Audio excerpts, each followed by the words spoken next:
2 chiffres seulement suffisent à bousculer toutes les grilles d'analyse. D'un côté, un Burkina Faso classé parmi les pays les plus pauvres du monde. De l'autre, 10 projets nationaux d'ampleur stratégique lancés en à peine 3 ans.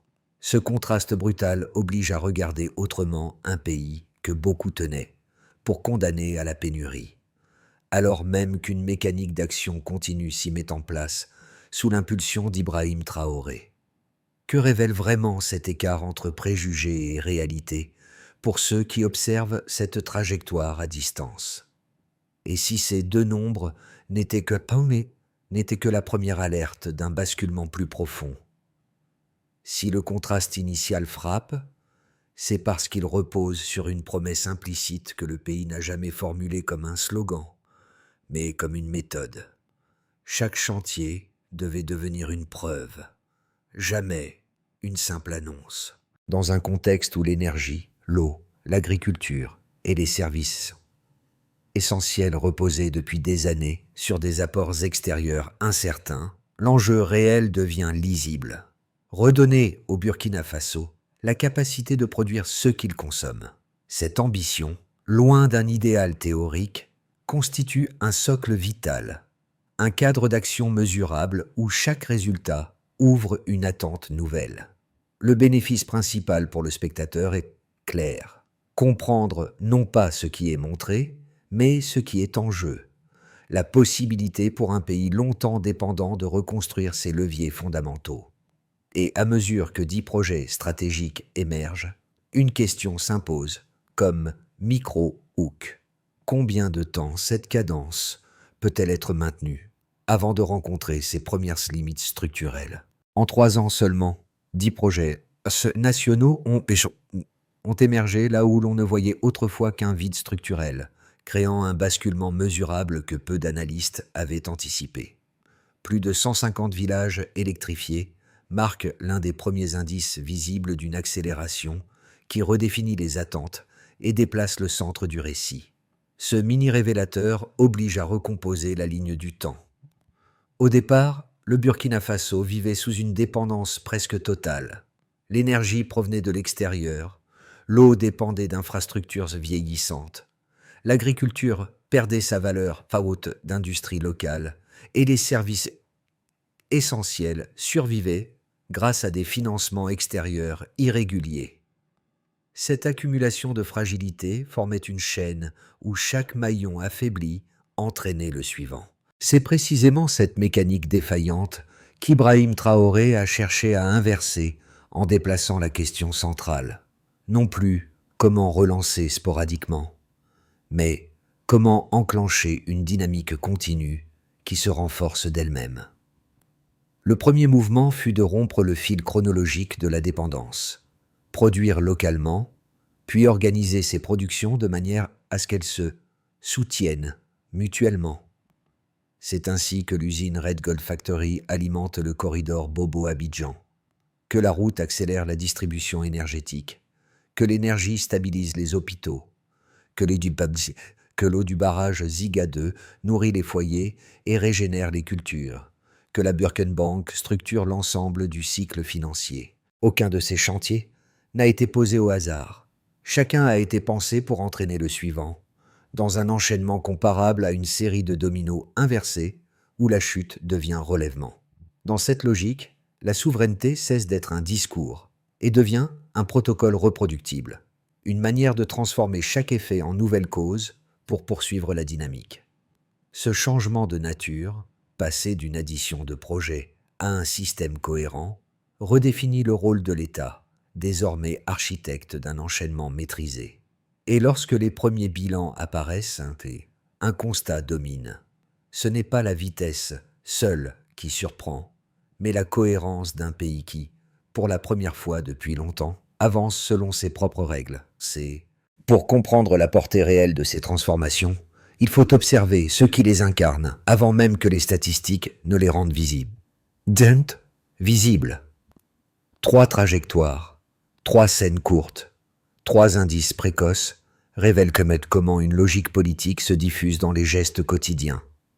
La première voix est celle de Mariam, ouvrière de la Red Gold Factory. Autrefois, Ces récoltes finissaient sur le bas-côté, condamnées à pourrir faute d'usines capables de les transformer. Aujourd'hui, elle signe des conserves produites localement, comme une affirmation silencieuse de valeurs retrouvées. Son geste va au-delà du productif. Il répare une chaîne autrefois brisée, celle qui relie l'effort aux résultats tangibles. La seconde provient d'un instituteur rural, dont le village a été électrifié dans le cadre du programme ILN. Avant, les cours du soir dépendaient d'une lampe à pétrole incertaine. Après l'installation des lampes solaires locales, les études nocturnes reprennent immédiatement. Pour lui, la lumière n'est pas une prouesse technique. Elle représente la preuve qu'un lieu isolé peut redevenir acteur de son propre destin. La troisième voie est celle d'un ingénieur revenu du Ghana, convaincu que la nouvelle articulation entre énergie, eau et infrastructure crée enfin un terrain où son expertise peut compter. Pour la première fois depuis des années, il ne cherche plus un départ vers l'étranger, mais un espace de construction nationale. Ces 3 microcas montrent une même tendance. La politique cesse d'être verticale et s'installe dans les pratiques ordinaires. Le so what devient clair. Quand les bénéfices se matérialisent au niveau des gestes simples, une mutation cesse d'être exceptionnelle pour devenir structurelle. Avant, les récoltes perdaient entre leur valeur sur les pistes poussiéreuses. Après, elles deviennent matière première d'une industrie émergente. Avant, les routes constataient l'absence d'usines. Après, elles relient ensuite des chaînes productives en formation. Ce glissement avant-après constitue le départ du véritable arc narratif. L'étincelle naît d'une humiliation devenue symbole. Des tonnes de tomates pourrissant sous le soleil, pendant que ces mêmes produits, réimportés d'Europe, étaient vendus à des prix plusieurs fois supérieurs. Cette scène brutale, presque silencieuse, agit comme un choc de réalité. Le récit commence là, dans une tension sans discours. La réponse prend la forme d'un pari industriel qui paraît disproportionné pour un pays sous-doté en infrastructures. La construction de la Red Gold Factory, 8 millions de dollars mobilisés. Une décision perçue comme téméraire, presque déraisonnable, mais cohérente dans sa logique interne. Si la valeur se perd en amont, il faut la capter en aval. C'est dans cette première rupture que l'on voit la méthode portée par Ibrahim Traoré. Transformer une faiblesse en levier. La mise en route de l'usine déclenche le deuxième acte. Produire ne suffit pas. Il faut acheminer. Les voies héritées du passé sont incapables de soutenir un volume croissant. Ainsi naît le projet routier Bobo-Abidjan. 120 millions de dollars pour ouvrir une artère stratégique. Le dilemme est net, presque binaire. Rester enclavé ou se relier. La route devient le prolongement logique de l'usine. Puis vient la lumière. Une route sans éclairage reste une colonne vertébrale aveugle. Le programme Yellen s'impose comme troisième mouvement. 150 villages, 300 000 habitants. L'obscurité recule.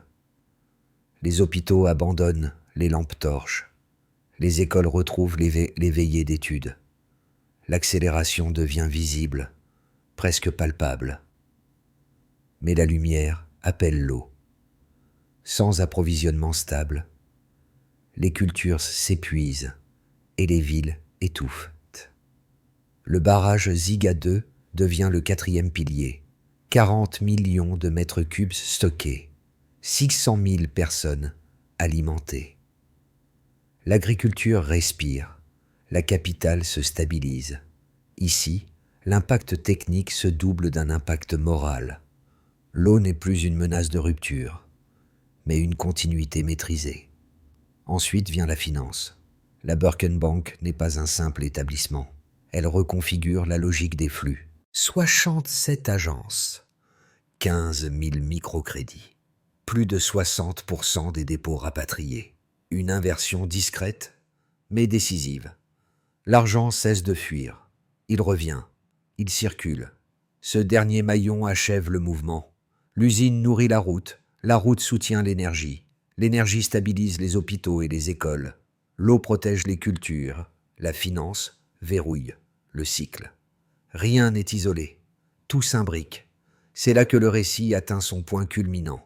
La vitesse n'est qu'un effet secondaire. La cohérence, elle, devient la véritable source de puissance.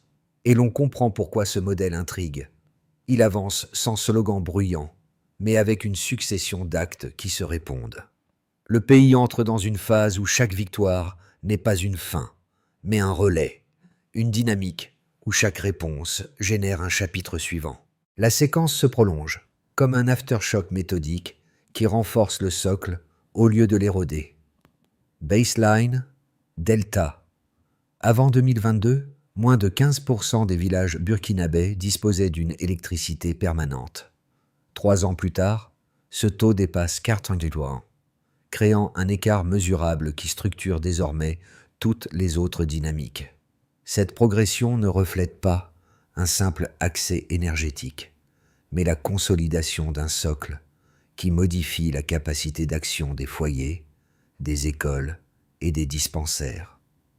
L'électricité cesse d'être rare pour devenir un élément central de la coordination nationale. Le deuxième indicateur majeur concerne l'eau. Le barrage Ziga 2 stocke plus de 40 millions de mètres cubes, une réserve qui alimente environ 600 000 personnes. Ce volume hydraulique stabilise la capitale, réduit les pénuries saisonnières et donne enfin un horizon prévisible aux cultures. Un tel niveau de stockage ne représente pas seulement un chiffre brut. Il transforme l'eau en garantie opérationnelle, rendant possible une planification agricole qui était jusque-là fragmentée et vulnérable. Troisième pivot, la consolidation financière. La Birken Bank a ouvert 67 agences et accordé plus de 15 000 microcrédits, rapatriant plus de 60% des dépôts nationaux. Ce basculement n'est pas qu'un mouvement comptable. Il redonne au flux interne une cohérence qui permet à l'économie rurale de se reconnecter à l'économie urbaine. Chaque crédit, chaque dépôt, chaque agence devient un nœud d'un réseau qui renforce la capacité de financement local. Cette concentration nouvelle transforme la finance en levier interne plutôt qu'en dépendance externe. Ces 3 blocs, énergie, eau, finance, forment une ossature dont les effets dépassent largement la somme des chiffres qu'ils affichent. Les villages électrifiés prolongent les heures d'études, créent des ateliers nocturnes, favorisent l'émergence d'activités parallèles. L'eau disponible stabilise les récoltes, renforce les marchés alimentaires et modifie le cycle de travail. La finance locale soutient les petites entreprises et permet d'amortir les chocs extérieurs. Ce triptyque crée une spirale ascendante. Lorsque l'énergie soutient les écoles, les performances scolaires progressent. Quand les récoltes deviennent prévisibles, la production s'intensifie. Quand la production s'intensifie, le transport gagne en importance, ce qui renforce la pertinence du corridor Bobobo-Abidjan. Et lorsque les flux financiers internalisés soutiennent ces infrastructures, l'ensemble du système gagne en densité. La méthode voulue par Ibrahim Traoré apparaît alors non comme une succession d'initiatives, mais comme un agencement où chaque delta appelle un autre delta. L'intérêt de cette lecture quantitative tient à sa cohérence. L'énergie crée le temps disponible, l'eau crée la continuité, la finance crée la reproductibilité. C'est cette combinaison qui permet à un pays longtemps dépendant de construire une dynamique capable d'absorber les fluctuations régionales. Les chiffres n'imposent pas un récit, ils révèlent une structure, et cette structure, en se renforçant, produit une forme de souveraineté qui n'a rien de théorique. Elle devient opératoire, quotidienne, mesurable. Ainsi, le changement n'est pas défini par la valeur brute, mais par la vitesse à laquelle le pays transforme chaque gain en moteur du cycle suivant. Une économie qui tenait par fragments commence à tenir par enchaînement. Et dans cet enchaînement, les données ne sont pas un décor, elles sont le cœur du mécanisme. 2 arguments solides soutiennent ceux qui défendent la cohérence interne du modèle burkinabé. Le premier repose sur la stabilité sociale retrouvée. Contrairement aux prédictions de chaos formulées par plusieurs observateurs, les campagnes se travaillent, les écoles rouvrent en continu et la sécurité alimentaire progresse. L'alignement entre énergie locale, Eau stockée et production transformée créent une chaîne fonctionnelle que les fragilités régionales ne parviennent plus à interrompre aussi facilement. Cette capacité à maintenir un rythme de fonctionnement régulier constitue, pour les partisans du modèle, l'une des preuves les plus convaincantes d'une trajectoire maîtrisée. Le second argument renvoie à la réinversion des flux économiques. Pendant des années, près de 80% des dépôts nationaux étaient logés dans des banques étrangères, éloignant ainsi les ressources financières de l'économie réelle. Aujourd'hui, plus de 60% de ces dépôts sont rapatriés et 15 000 microcrédits irriguent les zones rurales. L'argent circule à l'intérieur du pays, du producteur vers l'usine, de l'usine vers les services, des services vers les ménages. Pour les défenseurs de cette voie, cette reconcentration prouve qu'un système financier autonome peut émerger même dans un environnement contraint. Cependant, la thèse opposée possède des fondements sérieux. Les critiques insistent sur le coût diplomatique du recentrage. L'aide extérieure a diminué de moitié depuis 2022 et plusieurs partenaires considèrent cette orientation comme un isolement risqué. Ils rappellent également que l'autonomie interne ne garantit pas l'immunité face aux chocs mondiaux. Volatilité des marchés, pression commerciale. Fermeture d'accès logistique. Selon eux, le modèle burkinabé, aussi cohérent soit-il, reste exposé à des turbulences qu'il ne maîtrise pas entièrement. La réponse Stillman, elle, s'appuie sur les données disponibles. Malgré la baisse de l'aide, les recettes agricoles ont doublé. Les infrastructures énergétiques amortissent les fluctuations et l'eau stockée réduit les risques de rupture. Le modèle n'élimine pas le danger, il le réduit en accumulant des capacités internes. Une bascule silencieuse s'opère. Au milieu de la trajectoire, un détail apparemment secondaire révèle la profondeur du mouvement. Dans plusieurs villages du Sahel, longtemps plongés dans une nuit immobile, les soirées sont désormais structurées par une lumière installée et entretenue par leurs propres techniciens. Ce changement, discret mais décisif, montre que l'énergie ne descend plus d'une autorité lointaine, elle circule depuis ceux qui la produisent, l'installent et la réparent. Cette redistribution des responsabilités marque un tournant plus fort qu'un discours officiel, car elle réordonne le vécu avant de modifier les chiffres. C'est dans cet espace que se lie la logique portée par Ibrahim Traoré. Inverser les réflexes avant d'inverser les pourcentages, transformer le « on nous apporte » en « nous produisons ». Cette inversion mentale précède la consolidation matérielle. Lorsque l'eau du Ziga2 soutient les cultures, que la route Bobo-Abidjan fluidifie les échanges et que la Birkenbank finance les ateliers ruraux, un point commun apparaît. La souveraineté quitte le cadre institutionnel pour s'installer dans les foyers. Le midpoint n'est pas un sommet narratif.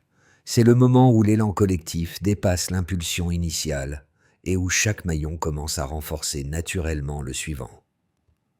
Les effets du modèle deviennent tangibles lorsqu'on observe ses répercussions sur 4 cercles distincts: les ménages, les entreprises, les administrations locales et l'ensemble régional. Chacun réagit différemment, mais tous convergent vers une même dynamique. Une capacité nouvelle à se projeter, rendue possible par l'enchaînement voulu par Ibrahim Traoré. L'électrification de plus de 150 villages modifie les rythmes de vie. Les foyers prolongent leurs activités après la tombée du jour. Les élèves étudient sans dépendre des lampes à pétrole et les petits commerces gagnent plusieurs heures de travail productif. L'accès régulier à l'eau, 40 millions de masses stockées dans Ziga 2, réduit les maladies hydriques et allège la charge domestique, notamment pour les femmes. Ce surplus de temps et de stabilité crée une marge d'initiative nouvelle dans des zones autrefois contraintes par l'imprévisibilité. Le tissu économique local, longtemps fragmenté, profite d'un environnement plus prévisible. La Red Gold Factory transforme 12 000 tonnes de tomates par an, offrant un débouché stable à des milliers d'agriculteurs. La Birkenbank, avec ses 67 agences et ses 15 000 microcrédits, soutient l'émergence de PME rurales et d'ateliers intermédiaires. La route Bobo-Abidjan réduit les coûts de transport et sécurise les flux commerciaux. L'incertitude ne disparaît pas, mais elle cesse d'immobiliser. Les entreprises peuvent désormais anticiper, investir et embaucher. Les communes, autrefois dépendantes de fonds extérieurs irréguliers, regagnent une marge de manœuvre. L'énergie stabilise les dispensaires et permet des soins nocturnes. L'eau garantit des marchés alimentaires réguliers. La banque facilite le financement de projets territoriaux, redonnant aux collectivités la capacité de planifier à petite échelle. Les écoles de brousse rouvrent en double horaire. Les hôpitaux ruraux réduisent les évacuations vers les villes. Le pouvoir se diffuse. L'État central n'agit plus seul. Il s'appuie sur des relais autonomes. Le regain burkinabé agit comme un signal politique dans tout le Sahel. Le Mali, le Niger et la Guinée envoient des délégations, comparent les modèles, explorent les corridors sahéliens. Les exportations de la Red Gold Factory vers 5 pays créent une interconnexion économique non dictée par les anciens circuits. L'idée d'une intégration par la souveraineté, plutôt que par la dépendance, gagne du terrain. Ces dynamiques régionales ne sont pas le fruit d'un discours, mais d'une cohérence visible. L'énergie, l'eau, les routes et la finance produisent un effet d'attraction. Au centre de ces 4 réactions se trouve une constante. La méthode incarnée par Ibrahim Traoré ne garantit pas l'absence de difficultés, mais elle rend les progrès reproductibles.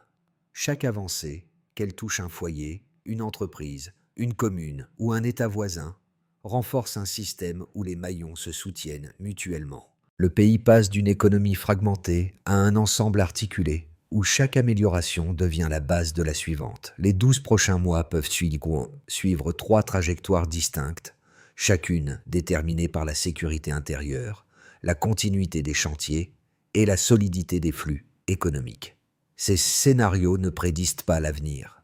Ils montrent ce que le pays peut absorber grâce aux structures déjà en place.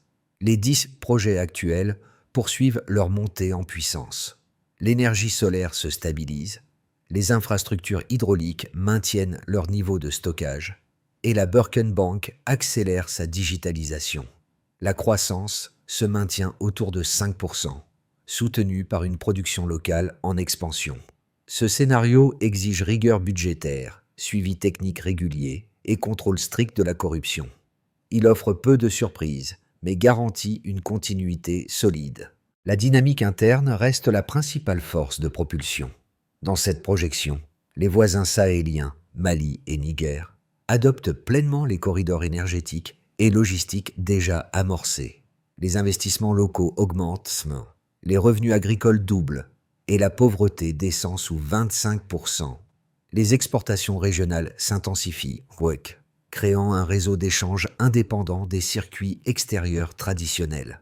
Le Burkina Faso se transforme en pôle d'autodéveloppement, où chaque pays partenaire renforce la robustesse des autres. L'élan devient collectif plutôt que strictement national. Les marchés se resserrent, l'aide internationale se contracte davantage et la croissance ralentit autour de 2%. Les tensions logistiques augmentent et certaines zones rurales connaissent des retards dans l'exécution des projets. Toutefois, les infrastructures d'énergie et d'eau amortissent le choc. L'électricité reste stable, les réserves hydrauliques sécurisent les récoltes et la finance locale limite l'effondrement des flux. Ce scénario teste la résilience du modèle, mais ne l'invalide pas. Le pays avance plus lentement, sans reculer. Plutôt que de chercher le bon scénario, il est plus utile d'observer ce que les 3 ont en commun.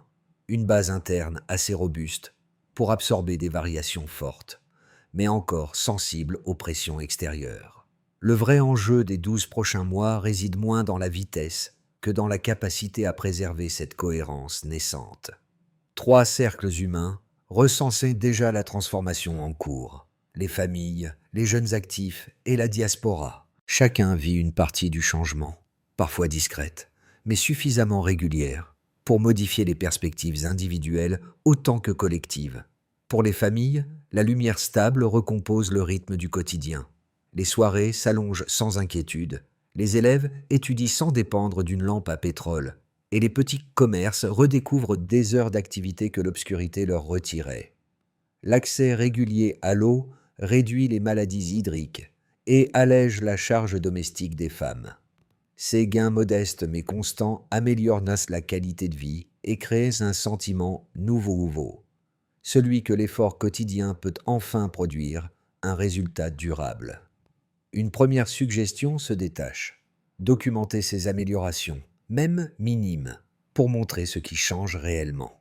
Pour les jeunes actifs, la transformation ouvre un horizon longtemps absent. Les chantiers énergétiques, hydrauliques et agricoles créent des emplois techniques où les compétences locales comptent à nouveau. Les microcrédits et l'émergence de petites entreprises offrent des alternatives au départ vers l'étranger. Beaucoup découvrent la possibilité de construire plutôt que de fuir. Ici, une seconde suggestion apparaît: se former aux métiers liés à l'énergie, à l'eau et à la logistique, car ces secteurs resteront centraux dans la prochaine décennie. Pour la diaspora, le mouvement agit comme un rappel silencieux. Voir les infrastructures fonctionner et les flux internes se consolider renforce la confiance dans un retour possible, même partiel. Investir, transmettre un savoir, soutenir une coopérative, autant de gestes concrets qui permettent de participer sans devoir rentrer immédiatement. Cette ouverture progressive crée un pont entre l'extérieur et l'intérieur, un espace où la contribution devient flexible et cumulative. Dans ces trois cercles, un même message se dessine. La transformation n'est pas seulement nationale, elle est été vécue au niveau du foyer, de la carrière et de l'identité. Et c'est là que le spectateur trouve sa place. Pour comprendre comment une dynamique peut se maintenir au-delà de l'élan initial, il faut observer la méthode en 5 étapes qui structure aujourd'hui l'action publique. Cette méthode, portée par Ibrahim Traoré, ne repose ni sur un slogan, ni sur fait d'annonce, mais sur une série de gestes reproductibles qui organisent la souveraineté comme une pratique quotidienne. Les équipes sectorielles énergie-agriculture définissent les priorités non négociables: éclairer, alimenter, soigner, former, financer. À ce moment, dès le premier trimestre de chaque année, la mesure repose sur une grille de 12 indicateurs qui classent les urgences et bloquent les dépenses non essentielles. Ingénieurs, techniciens, artisans et agents communaux deviennent les piliers du dispositif. À ce moment, en continu, via des cycles de 3 mois, la mesure te repose sur nombre de compétences certifiées et taux d'autonomie des équipes dans la main. Dans la maintenance, les cellules intersectorielles coordonnent route, eau, énergie et finances. À ce moment, à chaque lancement d'infrastructure, la mesure repose sur capacité d'un projet à en renforcer un autre. Indice de synergie à 4 niveaux. Les bilans trimestriels imposés par la présidence évaluent chaque avancée. À ce moment, tous les 90 jours, sans exception. La mesure repose sur taux d'exécution, écart prévisionnel, correction activée sous 30 jours. Les communes performantes servent d'ordre de modèle réplicable pour les autres. À ce moment, dès qu'un dispositif fonctionne sur 2 cycles successifs, la mesure repose sur nombre de communes capables de reproduire une réussite sans aide externe. Cette feuille de route transforme les projets en une mécanique transmissible où chaque étape consolide la suivante. La souveraineté n'est plus une ambition abstraite. Elle devient une routine collective, mesurée, ajustée et extensible. Chaque soir, Mariam traverse le même quartier que celui qu'elle décrivait autrefois comme un espace figé dans l'obscurité. Les lampes installées, grâce au programme Yellen, transforment désormais les ruelles en couloirs de vie, où les ateliers s'activent, où les enfants révisent, où les conversations se prolongent. Sa boîte rouge, produite à la Red Gold Factory, n'est plus un simple objet industriel. Elle incarne un cycle retrouvé, celui où un geste ordinaire nourrit un mouvement collectif. Ce moment quotidien, presque banal, résume à lui seul la logique portée par Ibrahim Traoré. Avancer par preuve, non par slogan. Réparer les maillons les uns après les autres, jusqu'à ce que l'ensemble tienne. Redonner aux gestes simples la place qu'occupait autrefois une attente lointaine. Dans cette cohérence concrète, la souveraineté change d'échelle. Elle quitte les décrets et s'installe dans les foyers, dans les mains qui produisent, dans la lumière qui reste allumée après le coucher du soleil. Si l'on veut comprendre ce qui se joue, il suffit d'observer ce type de scène. Une ouvrière, une lampe, une rue qui vit plus tard qu'avant. C'est là que le récit s'enracine. Et c'est là que la transformation devient irréversible. La dignité se construit, pas se déclare. Dans un pays qui avance par petites lumières successives, chaque geste contribue à solidifier le terrain commun. Un projet relayé, une information précise partagée, une initiative locale encouragée. Ces actions modestes, souvent invisibles, forment pourtant la trame d'un mouvement plus large, celui où la souveraineté n'est plus un discours, mais une habitude qui se diffuse d'un foyer à l'autre. La force de ce type de transformation tient moins à la grandeur des chantiers qu'à la régularité des preuves qu'ils produisent. S'engager dans un tel récit ne demande pas un rôle héroïque. Il suffit parfois de reconnaître ce qui fonctionne, de soutenir un atelier, de transmettre une compétence, ou simplement de rester attentif aux dynamiques qui émergent. Les trajectoires nationales se construisent aussi avec les regards qui les accompagnent, les questions qu'on pose, les analyses qu'on affine. Alors, dans cette mosaïque de gestes et de signes, qu'aimeriez-vous explorer davantage, approfondir ou questionner pour éclairer la suite de ce parcours collectif ?